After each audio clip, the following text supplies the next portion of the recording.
ये है अंटार्कटिका, हमारी पृथ्वी का 5वां सबसे बड़ा और सबसे ठंडा कॉन्टिनेंट, जिस पे साल 1821 में पहली बार कदम रखा गया था। और तब से ही हम इसकी मिस्ट्रीज में उलझते ही जा रहे हैं। ऑस्ट्रेलिया से 2 गुना बड़ा ये कॉन्टिनेंट 1 करोड़ 42 लाख किलोमीटर के एरिया में फैला हुआ है, जिसमें इंडिया जैसे 4 और पाकिस्तान जैसे 15 देश आसानी से फिट आ सकते हैं। एक एस्टीमेट के अकॉर्डिंग अंटार्कटिका में दुनिया की 90% बर्फ मौजूद है। अगर ये सारी बर्फ एक साथ पिघल जाए तो समुद्र का स्तर 200 फुट तक बढ़ जाएगा। भले ही हमारी कंट्री में कितनी ही गर्मी क्यों ना पड़ रही हो, लेकिन अंटार्कटिका का टेम्परेचर पूरे साल -50 डिग्री सेल्सियस से -90 डिग्री सेल्सियस तक बना रहता है। और यही नहीं, इस कॉन्टिनेंट पर 20 किलोमीटर पर आवर की एवरेज स्पीड से हवाएं चलती है, जो अक्सर 320 किलोमीटर पर आवर से भी ज्यादा की स्पीड पर पहुंच जाती है। इसकी इन्हीं डिफिकल्ट लिविंग कंडीशंस और ठंडे क्लाइमेट की वजह से ये एक ऐसा कॉन्टिनेंट है जिसे अभी तक सबसे कम एक्सप्लोर किया गया है, जिस वजह से इसे सबसे मिस्टीरियस कॉन्टिनेंट माना जाता है। लंबे टाइम से करी जा रही रिसर्च में अंटार्कटिका की कुछ मिस्ट्री को तो सॉल्व कर लिया गया है, लेकिन कई मिस्ट्रीज ऐसी भी है जो साइंस के भी पल्ले नहीं पड़ रही। आज की इस वीडियो में हम ऐसे ही कुछ मिस्ट्रीज के बारे में जानेंगे, इसलिए इस वीडियो को एंड तक जरूर देखना।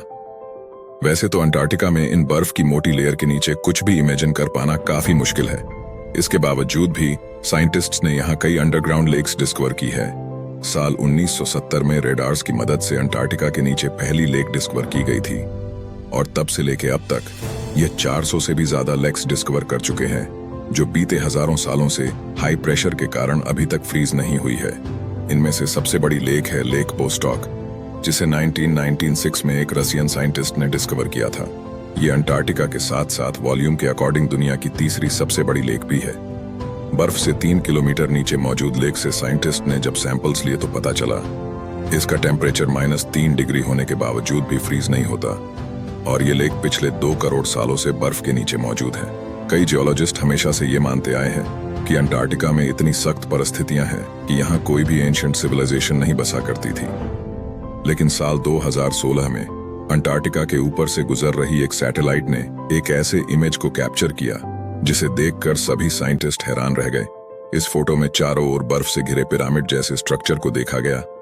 ये स्ट्रक्चर बिल्कुल इजिप्ट में मौजूद पिरामिड जैसा ही दिखता है, और इसकी हर एक साइड 2 किलोमीटर तक बड़ी है।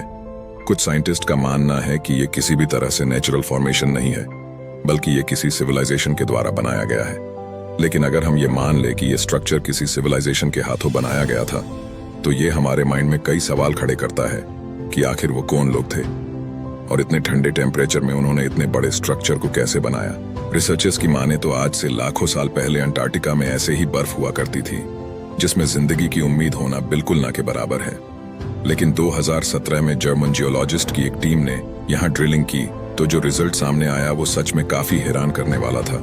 इस ड्रिलिंग में हजारों साल पुराने 60 से भी ज्यादा प्रकार के पेड़ पौधों के सैंपल्स निकले, जो बर्फ के अंदर हजारों फीट नीचे दबे हुए थे।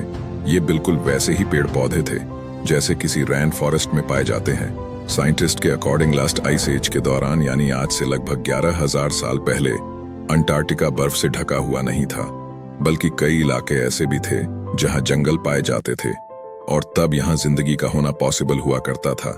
लेकिन इस फोटो में दिखने वाला ये स्ट्रक्चर सच में पिरामिड है या नहीं, इसका पता कोई खुद वहां जाके तो नहीं लगा पाया। लेकिन एक बात तो साफ हो गई कि किसी टाइम में अंटार्कटिका हरा भरा हुआ करता था, और यहाँ भी लाइफ एग्जिस्ट किया करती थी। 1980 से साइंटिस्ट्स को कई प्री हिस्टोरिक एनिमल्स के फोसिल्स मिल चुके हैं, जिनमें मोसासौर और प्लीजोसौर भी शामिल है। और रिसर्च के बाद पता चला कि ये फॉसिल लगभग 7 करोड़ साल पुराने हैं, जिससे ये पता चलता है कि 7 से 20 करोड़ साल पहले इस कॉन्टिनेंट पर भी डायनासोर्स रहा करते थे। इतना ही नहीं, 2009 में बर्फ के अंदर से एक बिल्ली का फॉसिल मिला था, जिसने रिसर्चर्स के होश उड़ा दिए थे। इसमें हैरान करने वाली बात यह थी कि ये फॉसिल किसी आम बिल्ली का नहीं था। ये जिस बिल्ली का फॉसिल था वो एक अंडे देने वाली बिल्ली थी। रिसर्च के बाद पता लगा कि ये आज से 2.5 करोड़ साल पहले धरती पर पाई जाती थी।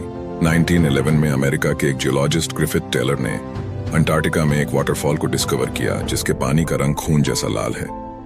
कई सालों तक तो ये माना जाता रहा कि इस ग्लेशियर के अंदर से सच में खून बहता है, लेकिन रिसर्च के बाद पता चला कि इस ग्लेशियर के नीचे एक लेक मौजूद है, जिसके पानी में समुद्र के पानी से भी 4 गुना ज्यादा सॉल्ट है, जिसकी वजह से ये फ्रीज नहीं होता। साथ ही इस पानी में पहाड़ों से निकलने वाला आयरन भी मौजूद है, और जब ये पानी ग्लेशियर से बाहर निकलता है तो इसमें मौजूद आयरन हवा में मौजूद ऑक्सीजन से मिलकर आयरन ऑक्साइड में बदल जाता है और इसी वजह से इस पानी का रंग लाल दिखाई देता है। इसी के साथ इस वीडियो को यहीं पर एंड करते हैं। अगर आपको हमारी ये वीडियो थोड़ी भी इंफॉर्मेटिव लगी हो तो इस वीडियो को लाइक करें और फैक्ट स्टैश को भी जरूर सब्सक्राइब करें। मिलते हैं अगली वीडियो में।